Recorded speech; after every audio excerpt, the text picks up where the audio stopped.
The artist recreates the world.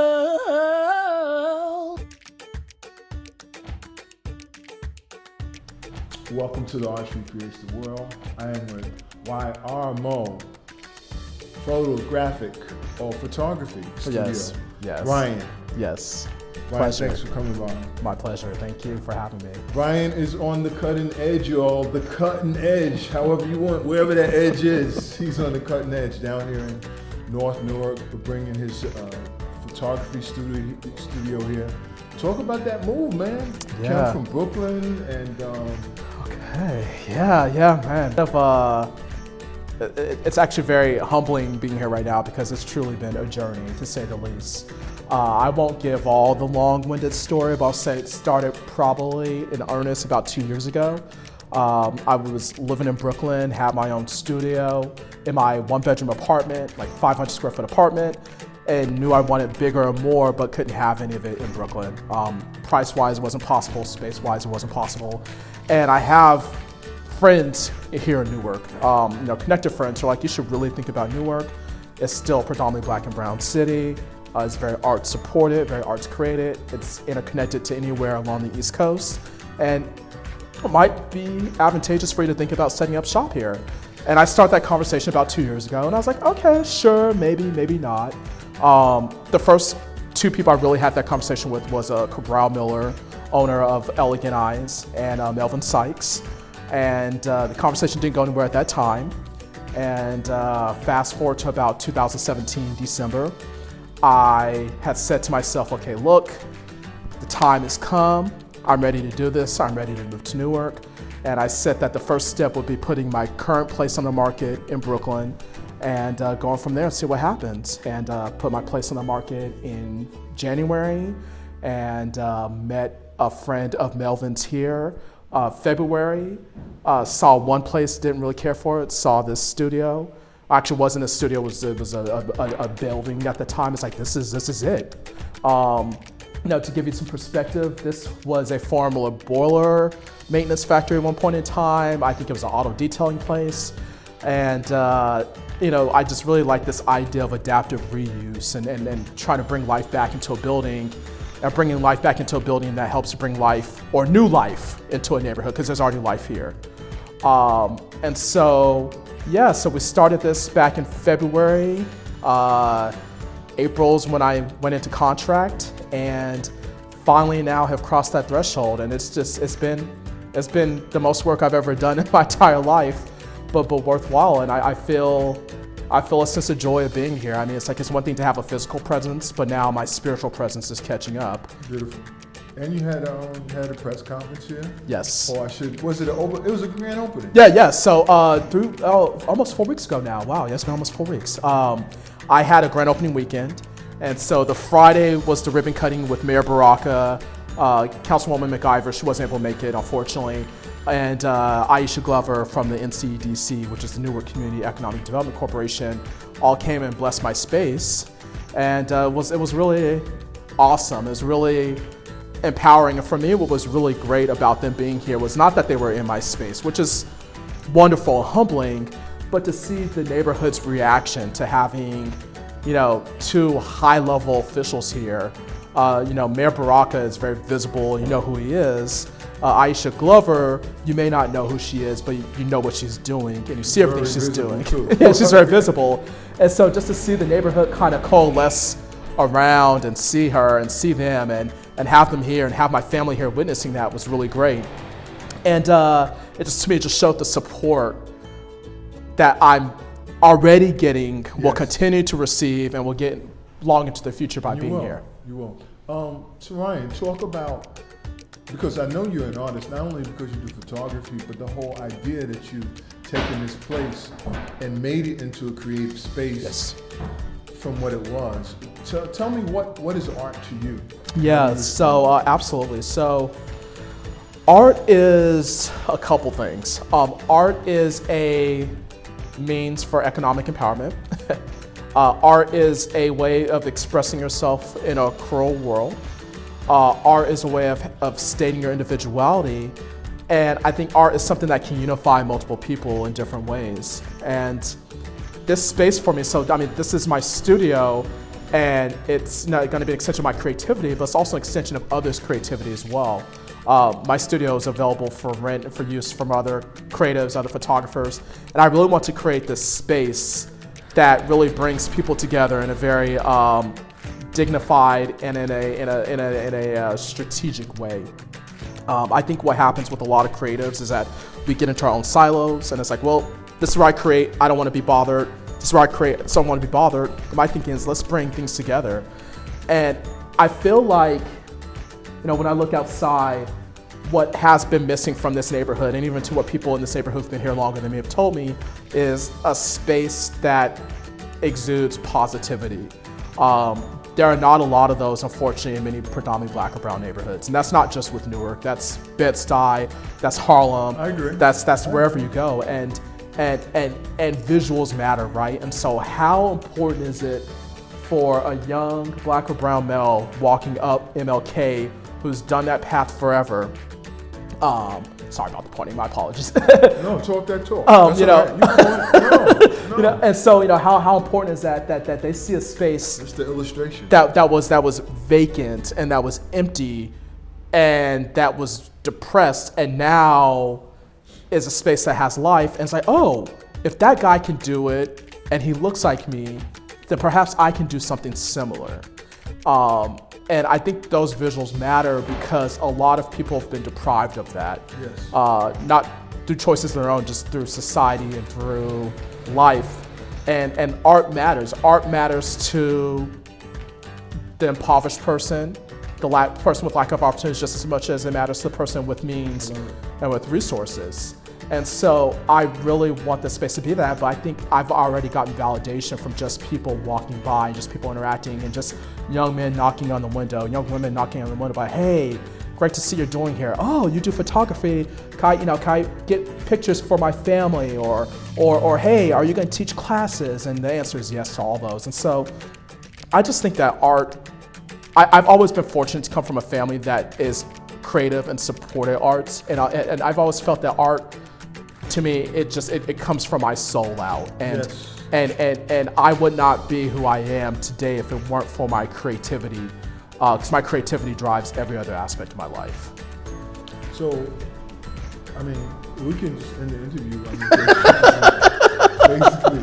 No, but what I am going to say is I love that you understand. And when I was reading your segment for Newark and 10 yesterday, I saw where you had at the end of the piece it was talking about not only economic development, but the whole idea of neighborhood development. Yes.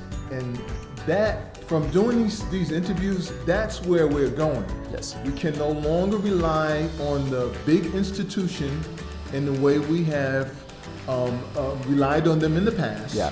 And we have to create these sort of spaces that you have created here.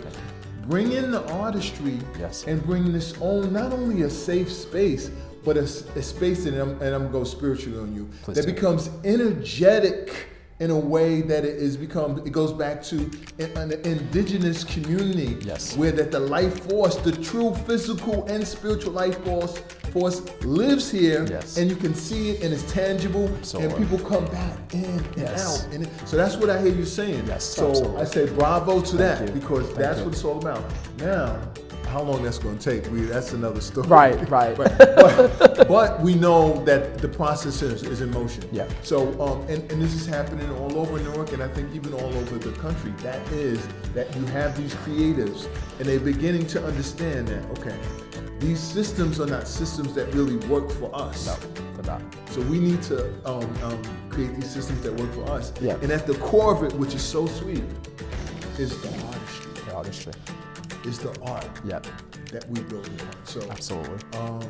What else can you say in terms of how can our artists that listen to this YouTube and hear you, how do they improve upon their own particular position? Absolutely. Whether they're just starting, or whether they want to get a building, or whether they want to be a part of what you do here. Absolutely.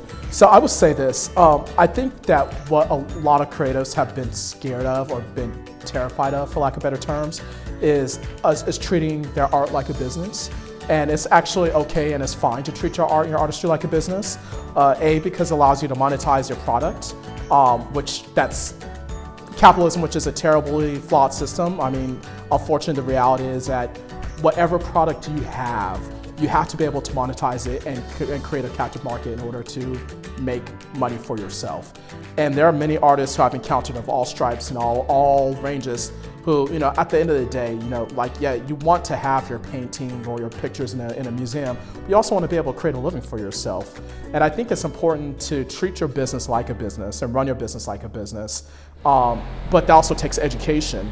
I think it takes, infrastructure to have that. And Newark, fortunately, has a fair amount of infrastructure. There's quite a few organizations here that really do try to support artists and try to say, like, let's make sure we're all working together. I just challenge those organizations. Well, actually, let me rephrase that. I would challenge us as artists who are here, established or new, to force those organizations to do a little bit more for us. But then also to hold the feet to the fire of, well, look, let's have a list of. There was one expression in the 2016 election used by Hillary Clinton where she was confronted by some activists. And she said, I can't act on emotion alone. Give me a list of what I need to do. And I think that's very important in all aspects of life. It's like, it's one thing to be emotional, it's one thing to be shoot from the hip. Give me a list of the 10 things you want me to work through, or the list of the 10 things that you need. And that gives someone a concrete starting place. And I think what has been lacking from my experience, just as a new artist here, is that a lot of people have a lot of great ideas. A lot of people have a lot of like, oh, we want to do X, Y, and Z. Well, how about we get together and we say, these are the top 10 things that matter the most. And let's rally around them, and then let's build a big mass, a big continuing mass. But as the individual artist goes, I think also to not being afraid to ask and collaborate. There's this idea that, oh, there can only be one photographer, there can be only one painter, there can be only one poet. That's hogwash. Hogwash, because I don't want to, cuss on this good program, this Good Brothers program, but it's like, no, we cuss. Okay, fair, understood. All right, well, I'll say hogwash for now, but it's like, there's absolutely room for multiple photographers. There's absolutely room for multiple painters, because no photographer has the same eye, no painter has the same brush. But this idea that you can't thrive if the artist next to you is thriving, well, that's ridiculous, because if we all work together, we can build a bigger pie for all. And I think that's what sometimes is missing. That's what's missing in our community, period. Yes. But even with our creative community, it's like, oh, well, let me not interact, let me stay in your silo. Well, that's not how. The greatest things in the world have never been done by one person alone. It's always been by a collective of community working together. And I'm all about building community. I'm a gregarious person. I like to talk. I know how to form my words, and I'm willing to be an advocate for anyone who may lack in one of those. And I just say, let's just build together. Some of the most profound things that have happened to me since being in Newark for the past 6 months is being in an Uber ride, starting a conversation with someone and realizing that they're creative, we're talking. And there was a situation about 2 weeks ago, this young woman, she's a photographer, and we're just chopping it up. She winds up pulling over the Uber, we're talking for about an hour. And she's like, it's just so good to hear someone who's positive and excited about art and creativity and figuring out how to make it happen here in Newark. And she's like, I feel dispirited because I've been here my whole life, and I feel like I see all this newness come in, but what about the people already here? And I just posed this question to her. I said that, how about we stop waiting on them, that collective proverbial them, to give us anything? You go out there and create. Newark is a great place to build from scratch. The sad reality, sad reality is that people with means now realize this. Newark is maybe not necessarily a great place to follow someone else's footsteps. Newark is a great place. You have a vision, you have an idea, there's the means to make it happen. And so let's stop waiting on them. Stop waiting on something to be given and just create. I'm done, y'all. This guy went into prophetic now. Newark is a place. Newark is a place. Man's gonna like that. Good. Create from scratch. Create from scratch, and let's create from scratch, and let's create from scratch in a place this is the part where I give you the close up. Thank you. All right, let's create from scratch. Newark is very magical, and Newark has a pulse that I've never experienced in any other place I've lived. I think that the hard scrabble of Newark makes it this unique place. There are many New Yorkers of all stripes who are like, well, we don't want Newark to become New York. We don't want New York to become Brooklyn, whatever. Well, New York will never become these things because New York is New York. But growth is okay. Growth and change are inevitable in life, right? And I just go back to like this studio.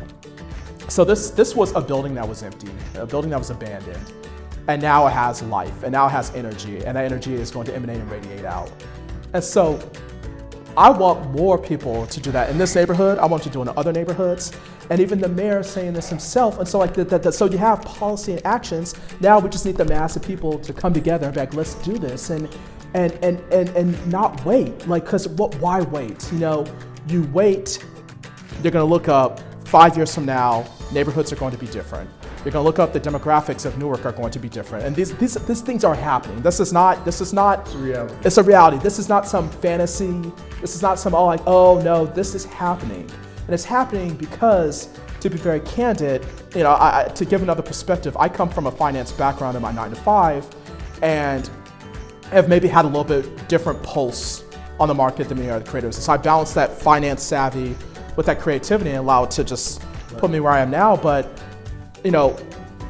white, affluent people who were living in the burbs now want to live in cities again. And this is happening everywhere.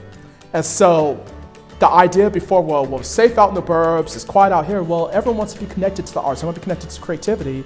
So I'm just simply saying, how about we figure out ways to take advantage of that for all of us? It's like, look, these people are going to come in, and most of them are not avaricious. They're coming in, and they're going to want to spend money. So make sure we're in a place that they can spend money at your location.